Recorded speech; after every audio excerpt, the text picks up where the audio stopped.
आणि इथं दादांचा ऍक्सिडेंट त्याच्याच विमानात झाल्यानंतर बरेच पुरावे हे व्हीके सिंग नाही तर त्याच्या मागे असणारी जी काही कॉन्स्पिरसी हे देऊन सुद्धा व्हीके सिंगला जर वाचवलं जात असेल तर व्हीके सिंगच्या पाठीमागे खूप मोठा हात आहे हे सुरुवातीपासून आम्ही सांगत आहोत। त्यांनी या विषयासाठी जरा जास्त ताकद लावणं फार महत्वाचं आहे। ते सत्तेत आहेत, आम्ही विरोधात आहोत। आम्ही आमच्या परीने त्या ठिकाणी लढतोय। अख्खा महाराष्ट्र मीडियापासून ते सामान्य कार्यकर्त्यांपर्यंत ज्यांचं राजकारणाशी काही घेणं देणं नाही असे सुद्धा अनेक नागरिक हे दादांच्या बाजूने आवाज उठवत आहेत की दादांना न्याय मिळाला पाहिजे। मग याच्यात त्या पार्टीचे जे प्रमुख आहेत आणि ते परिवारातले एक आहेत त्यांनी जर अजून जास्त ताकद लावली तर मला असं वाटतं की नक्कीच आपल्याला अजितदादांना न्याय देता येईल। पण साधा FIR जर महाराष्ट्रात होत नसेल, घाटकोपरला जो काही 2019 ला ऍक्सिडेंट झाला त्या ऍक्सिडेंट मध्ये म्हणजे विमानाचाच ऍक्सिडेंट झाला होता, तिथं किरीट सोमय्या गेल्यानंतर FIR घेतला गेला। त्या FIR मध्ये आणि या FIR मध्ये काहीच फरक नाही। पण अजितदादांचा FIR या महाराष्ट्रामध्ये इथं असणाऱ्या पोलीस प्रशासन जर तिथं घेत नसेल तर मग ह्याला काय आपण म्हणणार। मग जे सत्तेत आहेत त्यांच्यात ताकद असेल तर थोडी ताकद लावून FIR तर होऊ द्या आणि दिल्लीत जाऊन काही लोकांशी मोठ्या नेत्यांशी जाऊन जर पाठपुरावा केला तर नक्कीच त्याचा फायदा होईल। पण बघा, काल VSR कंपनीचा मालक म्हणजे व्हीके सिंग हा CID ला भेटण्यासाठी आला होता। पोलिसांना भेटण्यासाठी आलेल्या माणसाबरोबर तुम्ही आसपास जर बघितलं तर बंदूकधारी सिक्युरिटी सुद्धा होते। 11-11:30 वाजता व्हीके सिंग CID कार्यालयामध्ये आले असं आम्हाला कळलं। फार नाश्त्यापासून जेवणापर्यंत आणि कदाचित आम्हाला असंही कळलं की संध्याकाळी अर्धा एक तास त्यांना टीव्हीवर क्रिकेटची मॅच सुद्धा तिथं दाखवली। त्याच्याच बरोबर येतानाचं फुटेज आपल्याकडे आहे, पण जाताना ते कुठल्या गाडीत गेले हे लोकांना कळलं नाही। मीडियाशी आणि तिथं असणाऱ्या कार्यकर्त्यांशी बोलल्यानंतर एवढंच कळलं की काळा बाजार करणारा हा जो व्हीके सिंग आहे त्याला पोलिसांच्याच काळ्या गाडीमध्ये, काळ्या काचेच्या गाडीमध्ये बाहेर काढण्यात आलं। म्हणजे एवढी VIP ट्रीटमेंट तुम्ही एका क्रिमिनल इन्व्हेस्टिगेशन मध्ये असणाऱ्या प्रमुख जो कोणी क्रिमिनल या अंगाने आपण त्या व्यक्तीकडे बघत आहात त्याला जर तुम्ही VIP ट्रीटमेंट देत असाल तर हे म्हणजे फारच दुःख करणारं आहे। आज संध्याकाळी 4 वाजता मी CID ला जाणारे माझ्याकडे जी काही कागदपत्र नवीन आलेले आहेत मी त्यांना ती देईलच। पण त्याच्याच बरोबर त्यांनी आम्हाला सांगितलं होतं AIB चा रिपोर्ट हा आल्यानंतर आम्ही FIR करू। मग आज जाऊन आम्ही त्यांना विचारणार आहोत की तुम्ही FIR करणार आहात का। तसं बघितलं तर लिगली ते FIR केलं पाहिजे, पण बघूया। त्यामुळे सत्तेत असणारे, दादांबरोबर काम करणारे, दादांच्या फार जवळचे असणाऱ्या सर्व लोकांना मला एवढं सांगायचं, तुम्ही सत्तेत असताना सुद्धा इन्व्हेस्टिगेशन ज्या दिशेने जायला पाहिजे, ज्या ताकदीने इन्व्हेस्टिगेशन व्हायला पाहिजे, पारदर्शक पद्धतीने व्हायला पाहिजे, FIR त्या ठिकाणी घेतला गेला पाहिजे। दुर्दैवाने त्या गोष्टी होत नाहीत। याच्यावरनच समजून घ्या सत्तेत असून सुद्धा काही प्रमाणात तुम्हाला अजितदादांना न्याय देता येत नाही। त्यामुळे कृपा करून तुमची ताकद, तुमच्या सत्तेचा वापर करून कुठेतरी या इन्व्हेस्टिगेशनला दिशा देण्यासाठी प्रामाणिकपणे प्रयत्न करा, एवढीच विनंती त्या लोकांना मी त्या ठिकाणी करतो।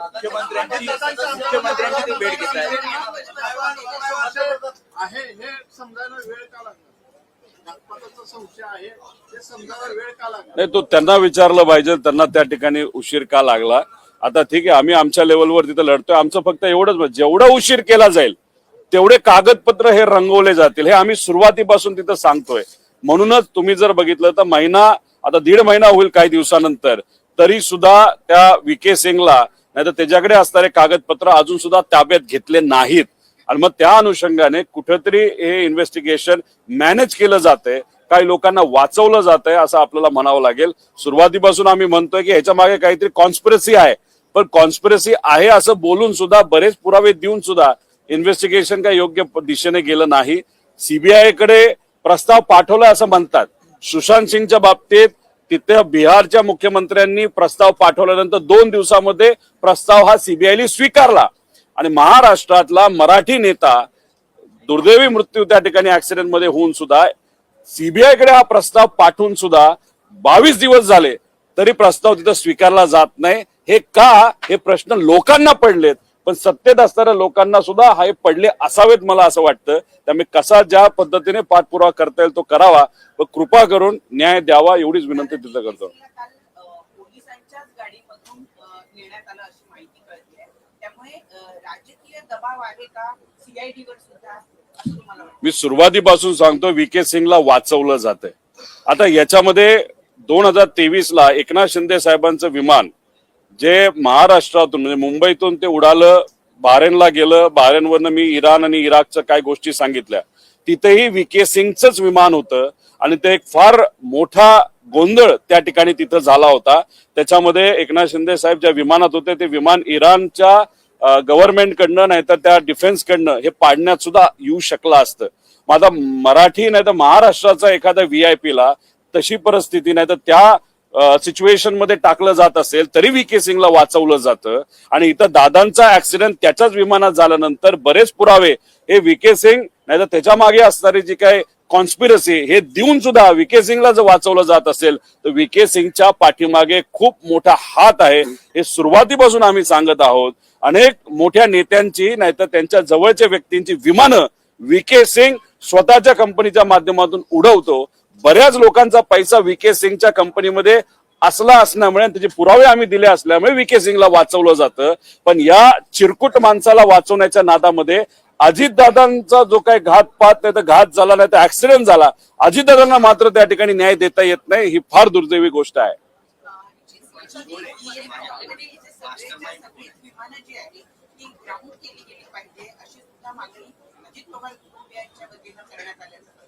नाही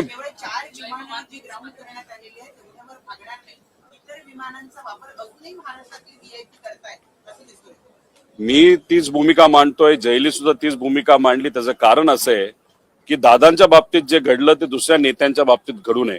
त्याच्याचबरोबर दुर्दैवी गोष्ट एवढीच की आम्ही VSRच्या विरोधात लढतोय आणि तिथं सुनित्रा काकींचं जे काय ऑफिस आहे, जे कार्यालय, जे अधिकारी आहेत त्यांना एवढं कळत नाही की नाशिकला जाताना ज्या विमानातून त्या चालल्या होत्या ते सुद्धा VSRचंच होतं. त्यामुळे या बाबतीत कुठेतरी काळजी घेणं फार महत्वाचं आहे. जर लेअर जेटच्या बाबतीत नाही तर जे काही ऍक्सिडेंट झालेलं अजितदादांचं विमान असेल, 23ला झालेलं ऍक्सिडेंट असेल आणि याच्या आधी काही गोष्टी तिथं घडल्या होत्या, याच्यामध्ये जर VSR हे इन्व्हॉल्ड असेल तर मग एका विमानाच्या बाबतीत जर काम चुकारपणा ते करत असतील तर मग दुसऱ्या विमानाच्या बाबतीत सुद्धा काम चुकारपणा करू शकतील. नाही तर मग असं कोणातरी सांगायचा प्रयत्न आहे का की अजितदादांच्याच विमानामध्ये काम चुकारपणा केला, तो माहिती होता, मग त्याच्या मागे काहीतरी एक कॉन्स्पिरसी होती, त्याच्या मागे घात करण्याचं कुठेतरी प्लॅनिंग झालं होतं म्हणून दादांच्या बाबतीतच ते विमान वापरलं गेलं. दुर्दैवाने दादांच्या बाबतीत तो ऍक्सिडेंट झाला. ही गोष्ट काही लोकांना माहिती असल्यामुळे त्यांच्या मनामध्ये असेल की नाही दादांच्या विमानामध्ये मुद्दामूनच ते आपण क्रॅश केलं, बाकीचे विमानं हे क्रॅश होणार नाहीत VSRची म्हणून हे बाकीचे नेते VSRचं विमान वापरतात का? मग कुठेतरी आतली एखादी गोष्ट या नेत्यांना लोकांना माहित आहे का असा प्रश्न साहजिकच त्या ठिकाणी निर्माण होतो.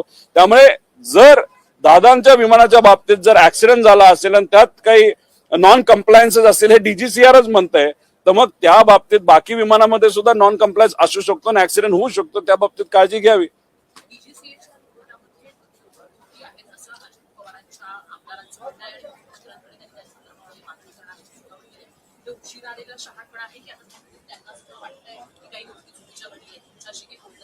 नाही, त्या बाबतीत माझं कुठेही काय बोललं नाही.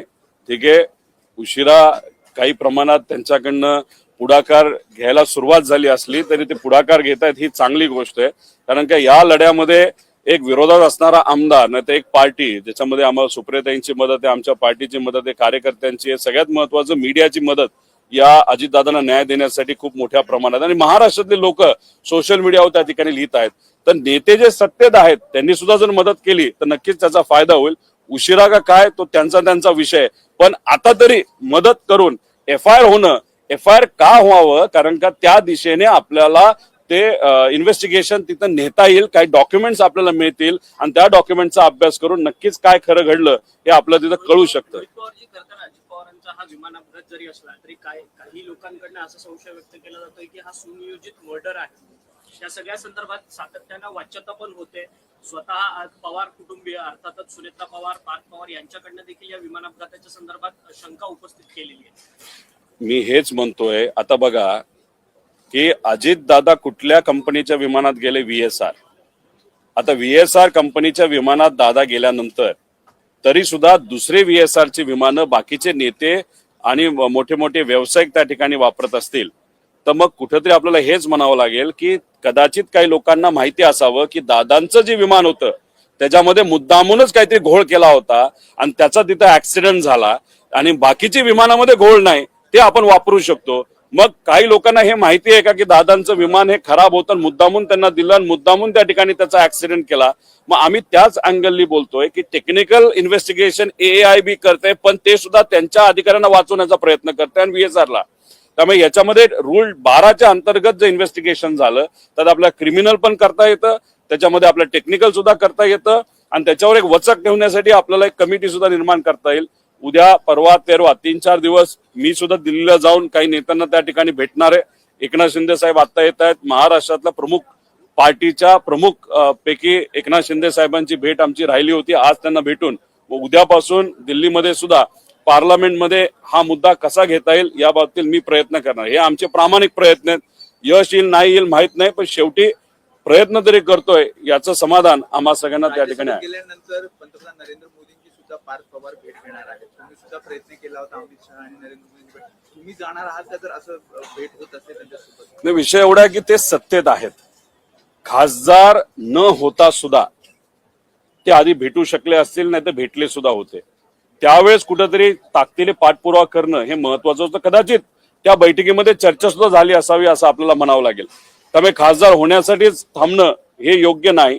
पहिलं मिशन हे असावं की दादांना आपल्याला न्याय मिळावा आणि त्यानंतर पूर्ण राजकारण. त्यामुळे या अधिवेशनामध्ये सुद्धा अनेक मुद्दे हे खरं तर मला सुद्धा मांडायचे आहेत, पण विषय एवढाच आहे की जर आता अजितदादांना आणि त्या ऍक्सिडेंटमध्ये खरं काय घडलं हे बाहेर येण्यासाठी मी तिथं प्रयत्न करतो. त्यामुळे याच मुद्द्यावर गेले काही महिने आणि पुढचे काही महिने त्याच्यावर त्या ठिकाणी लढून काय खरं घडलं हे लोकांसमोर कसं येईल यासाठी आम्ही प्रयत्न करतो.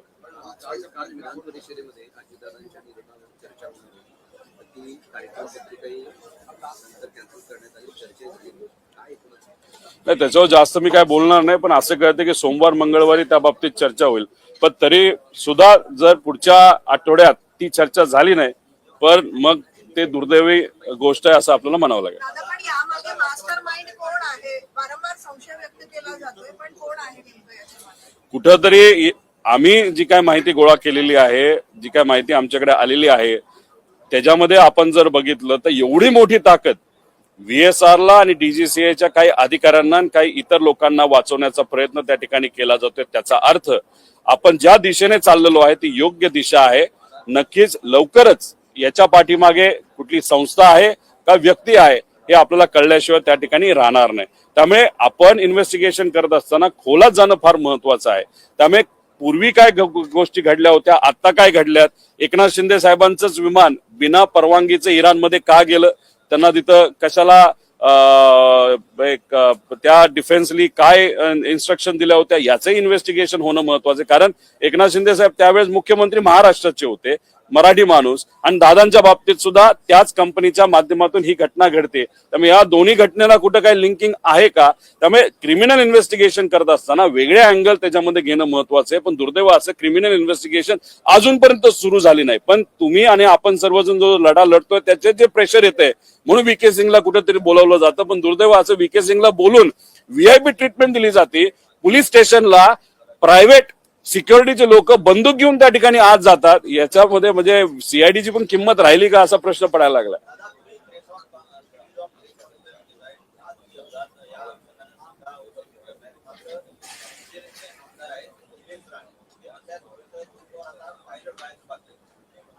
नाही, आता पायलट व्हायचं बाकी ठीक आहे, मला पायलट बनायचंच होतं. उद्या जाऊन कधीतरी पायलट बनेल, त्यामुळे नका काळजी करू म्हणावं. आणि त्यांनाही सांगतो की VSR मधून ट्रॅव्हल करू नका. मी जेव्हा पायलट होईल, मी जेव्हा विमान उडवेल तेव्हा विश्वासाने माझ्या विमानात बसा. आम्ही काही घातपात करणारी माणसं त्या ठिकाणी नाहीत. पण त्यांनाच एक सांगायचं आहे की घातपात करणाऱ्या लोकांपासून त्यांनी तरी त्या ठिकाणी सांभाळून राहावं एवढं त्या ठिकाणी सांगतो.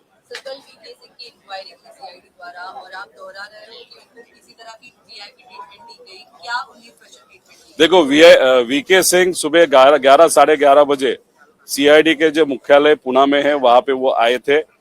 उसके बाद हमको जो पता चला कि इंक्वायरी या उनके साथ बातचीत बहुत कम टाइम तक हुई, लेकिन उनको वहां पे 8 घंटा रखा गया। उस 8 घंटे में उनको चाय दी, कॉफी दी, बिस्किट दी, खाना दी, शाम को तो इंडिया वर्सेस इंग्लैंड की मैच भी दिखाई। अभी वो आते वक्त खुद के प्राइवेट गाड़ी में आए, लेकिन सीआईडी के ऑफिस में आते वक्त प्राइवेट सिक्योरिटी वो लेके आए थे जिनके पास गन्स भी थे। अभी सीआईडी के पास आप आ रहे हो, इन्वेस्टिगेशन वहां पे चल रहा है, वहां पे आप सिक्योरिटी लेके अगर आ रहे हो और वो परमिशन वहां पे मीडिया को आने की परमिशन नहीं है सीआईडी में, लेकिन आर्म्ड जो प्राइवेट सिक्योरिटी उनको वहां पे परमिशन वहां पे दी। उसी के साथ आते वक्त वीके से हम सबको दिखे, जाते वक्त दिखे नहीं। उसका कारण है कि पुलिस की जो गाड़ी थी ब्लैक कलर की, उसके ग्लासेस थे, उसमें उनको बाहर निकाला गया, ऐसे वहां पे कहा जाता है। अभी मीडिया से वीके सिंह क्यों डरता है, मीडिया से क्यों नहीं बात करना चाहता, और 8 घंटा आप उसको बिठाने के बाद थोड़े बहुत चर्चा वहां पे हुई, उसके बाद उसको क्या मतलब वहां पे क्या चर्चा है वो भी देखने की वहां पे जरूरत है। मैं खुद आज 4 बजे सीआईडी का मुख्यालय पुणे में वहां पे जा रहा हूं।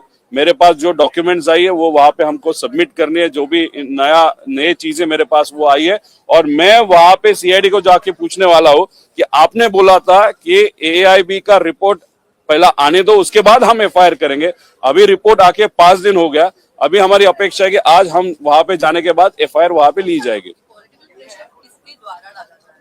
मैंने अगर आप देखें तो बहुत सारे प्रेजेंटेशन के माध्यम से जो सत्ता में पार्टियां हैं, जैसे कि टीडीपी पार्टी है, उनका लिंकिंग आप सबके सामने हमने लाया था।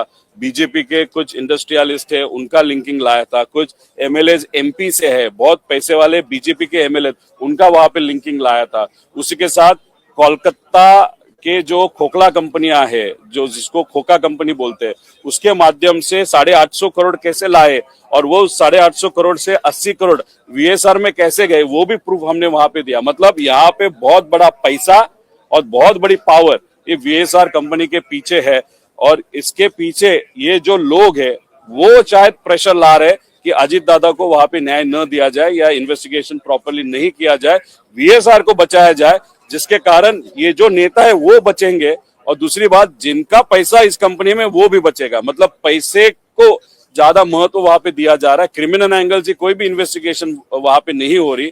और उसी के साथ मैं आपको यही बता रहा हूं कि वीएसआर ये जो कंपनी इतनी खराब कंपनी है कि महाराष्ट्र का अगर उदाहरण दे, वो भी पॉलिटिकल उदाहरण दे, तो 2023 में एकनाथ शिंदे साहब जब ट्रैवल कर रहे थे टूवर्ड डावोस, तो बहरीन में उनका प्लेन रिफ्यूलिंग के लिए रुका था। उसके बाद ईरान में जब गया, तब ईरान के डिफेंस के लोगों ने उनको वहां पे इंस्ट्रक्शंस दिए थे, अगर आप 5 मिनट में वापस नहीं गए तो हमको शूट डाउन करना पड़ेगा प्लेन।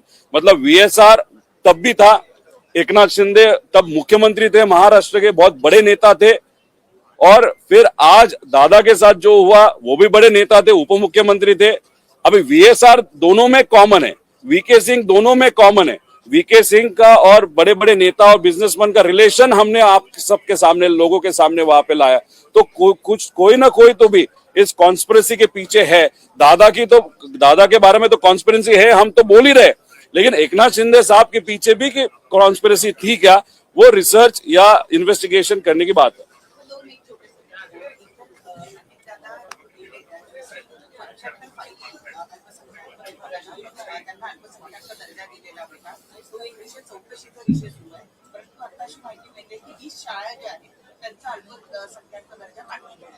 नाही, काढून घ्यायचा असेल तर सगळ्यांचाच घेतला पाहिजे, फक्त तुम्ही काहींचा घेता काहींचा घेत नाही, मग त्याच्या मागे काय आहे हे सुद्धा आपल्याला बघावं लागेल।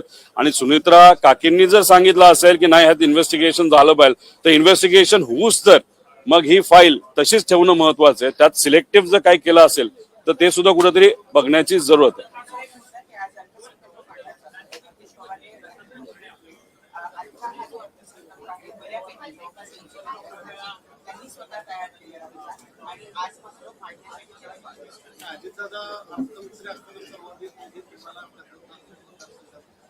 महाविकास आघाडी असताना त्यांनी नक्कीच त्यावेळेस तिथं मला सपोर्ट केला, पण नंतर आपण बघितलं तर महायुतीचा जो काही धर्म होता त्यांनी तिथं पाळला।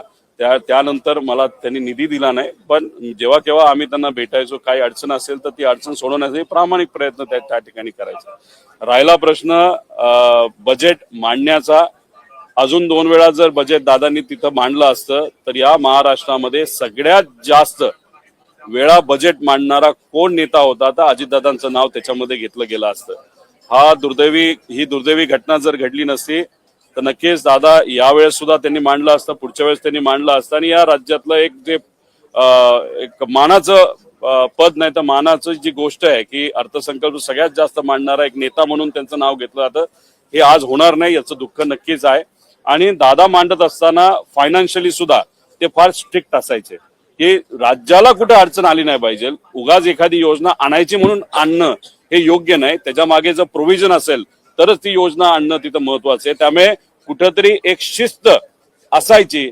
आता या बजेटमध्ये आज जे बजेट मांडलं जाणार आहे त्याच्यामध्ये शिस्त आहे का हे आपण बघूया, पण आम्हाला ज्या काही गोष्टी कळलेल्या आहेत त्याच्यामध्ये ठोक तरतूद वर जास्त लक्ष दिलं जाणार आहे. ठोक तरतूद कधी दिली जाते तर आज त्याच्याबद्दल म्हणजे एखादा प्रोजेक्ट हा डिक्लेअर केला जात नाही, ठोकच्या अंतर्गत त्या विभागाला पैसे दिले जातात आणि मग पुढचे 6 महिने 7 महिने त्या ठोक तरतुदीचा वापर तिथं केला जातो. ठोक तरतुदीचा वापर कधी केला जातो, काही आमदारांना आपलंसं करायचं असेल तर, नाहीतर काही लोकांना सांगून नाही तुला निधी देतो तू आमच्या बरोबर बस बोल हे. त्यामुळे आमची एवढीच विनंती आहे की हे जे काही बजेट आहे ते या महाराष्ट्राच्या हितासाठी असावं. हे बजेट असं नसू की ठोक तरतुदी केल्यात आणि मग या पार्टीच्या आमदारांना जवळ करण्यासाठी एवढे पैसे, मग या पार्टीच्या आमदारांना जवळ करण्यासाठी तेवढे पैसे. त्यामुळे महाराष्ट्राच्या हितासाठी हे बजेट असेल असं बघूया, पण बजेट एकदा प्रेझेंट होऊ द्या आज, मग त्यानंतर नक्कीच या विषयामध्ये आम्ही डिटेलमध्ये जाऊन बोलू.